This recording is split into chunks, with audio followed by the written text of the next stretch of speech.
Weigh out salts using a fine balance to make up 2 litres of artificial cerebrospinal fluid solution, ACSF.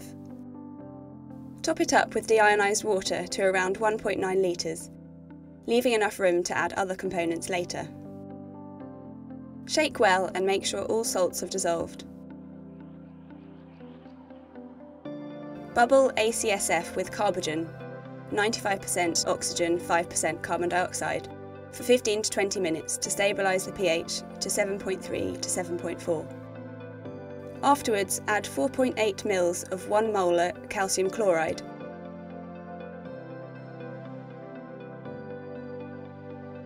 and 2.6 ml of 1 molar magnesium chloride, using a suitable pipette to give a final concentration of 2.4 millimolar and 1.3 millimolar. Top it up with deionised water to 2 litres. Bubble for a further 15 minutes with Carbogen.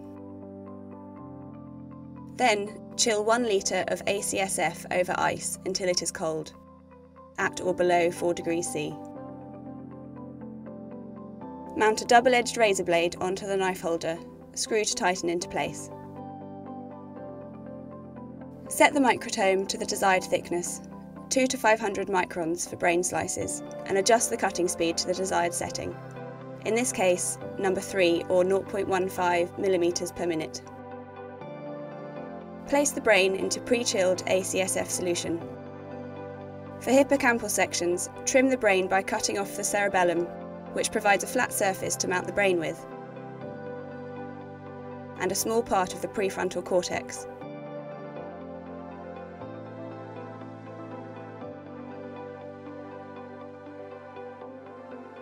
Mount the brain cerebellum side onto the microtome specimen disc using superglue, orienting the sample such that the cortex faces the razor blade. Add a supporting piece of agar behind the brain, away from the slide of the vivotome, to provide structural support during the slicing.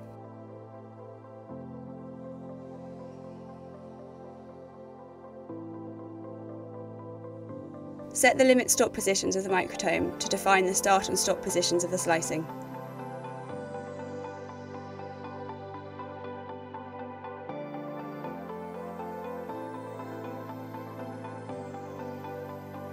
Set the frequency of the microtome to maximum, 100 Hz. Use the up rocker button to move the buffer tray and brain to a position where the exposed surface is just below the razor blade edge, and press start to begin the brain slicing.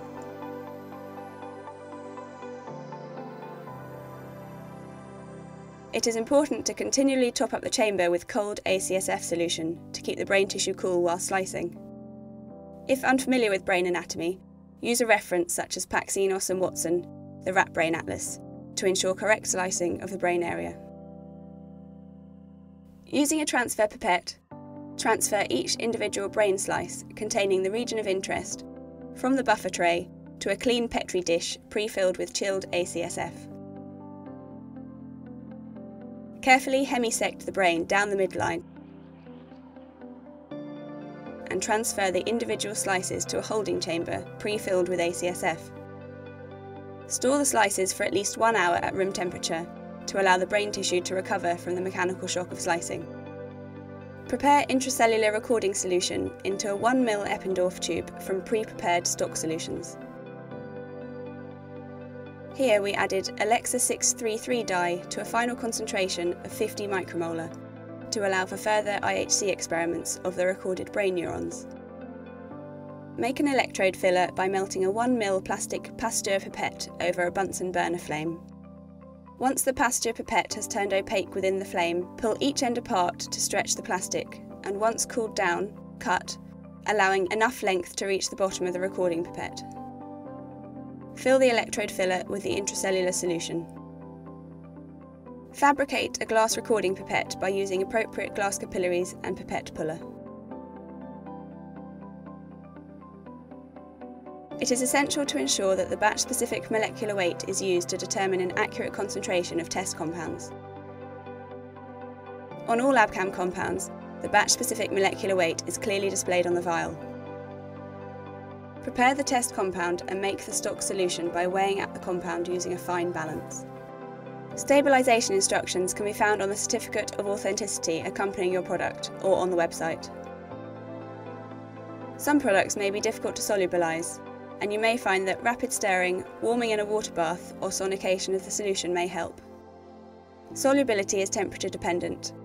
As such, cooling or freezing solutions may lead to precipitation of the product out of solution. It is therefore important to ensure that your product is completely redissolved before use. After making up the stock solution, aliquot at the desired volume and freeze until use. On the day of experimentation, defrost a single tube and add it to the ACSF to achieve the final working concentration that will be used in the experiment. Now the solutions have all been produced, the recording can start. Fill up a bottle with ACSF solution and testing compound solution.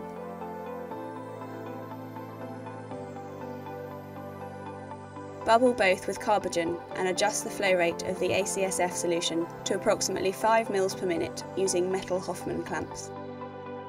After 1 hour incubation at room temperature, carefully place the brain slice into the recording chamber using a transfer pipette or small brush. Top up the chamber with ACSF solution. Move the slice into place using a small brush and secure the slice with reference electrode. Fill the glass recording pipettes with intracellular solution using the pipette filler, making sure the solution is all the way down at the tip of the pipette. Flick to get rid of any air bubbles. Attach the pipettes to the electrode holders of the patch clamp amplifier head stages and turn into position.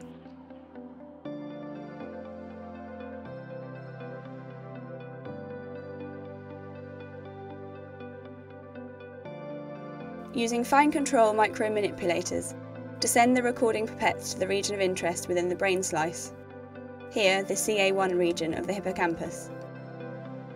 If required, use a coarse manipulator to position an appropriate stimulating electrode, again to the appropriate region of the brain slice to stimulate inputs to recorded neurons.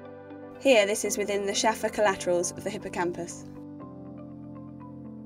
Use the control dials of the micromanipulator to descend the recording pipette into the ACSF solution covering the brain slice. Open the seal test function of the computer-controlled acquisition software and monitor the resistance of the recording pipette. The ideal resistance when filled with intracellular recording solution is between 5 and 8 mega-ohms. Using the pipette offset or track functions of the recording amplifier, set the offset current to 0 prior to advancing the electrode into the brain slices with the micromanipulator. At the same time, apply pressure to the recording electrode via a syringe connected to the electrode holder. When a neuron is encountered, the conductivity through the recording electrode is increasingly reduced as the tip of the recording pipette gets closer to the neuronal membrane.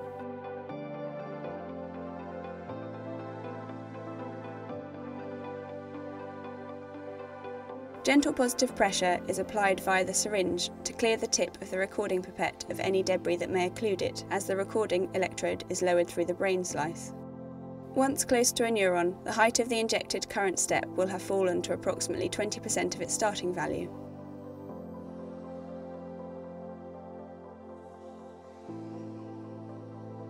Negative pressure is then applied via the syringe to obtain a giga-ohm seal and negative current applied to the electrode via the acquisition software.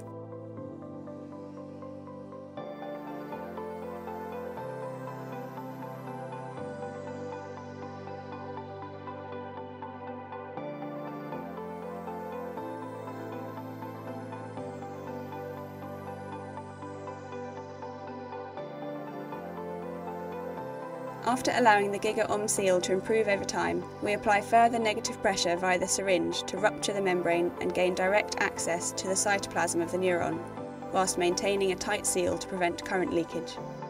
We now have whole cell access to the recorded neuron, as defined by the increased capacitance transients visible in our current step. Using the patch clamp amplifier, the capacitance transients are progressively cancelled and electrophysiological experiments can begin on the recorded neuron. Using the computer-controlled acquisition software, the health and electrophysiological properties of the recorded neuron are assessed. A current voltage relationship is constructed by injecting square wave negative and positive rectangular current injection of constant increment into the neuron. The smooth membrane trace and action potential firing on the positive current steps indicates the health of the recorded neuron. In the current clamp recording mode of the whole cell patch clamp technique, the neuronal membrane responses to applied test compounds can be assessed.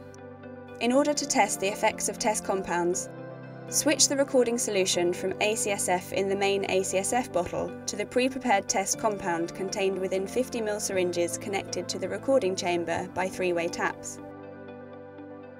In this example, we are applying a 1 micromolar tetrodotoxin, a potent sodium channel blocker, to a recorded neuron in the current clamp recording mode of the whole cell patch clamp technique.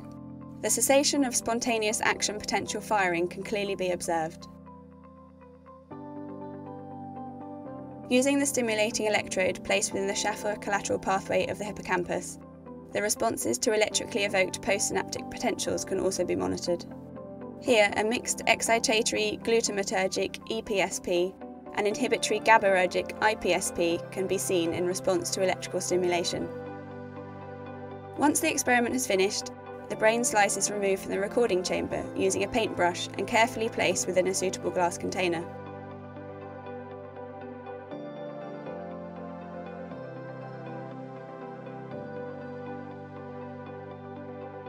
A pipette is used to fill the container with 4% paraformaldehyde in 0.1 molar phosphate buffer, pH 7.4, and stored in the fridge until used for immunohistochemical processing.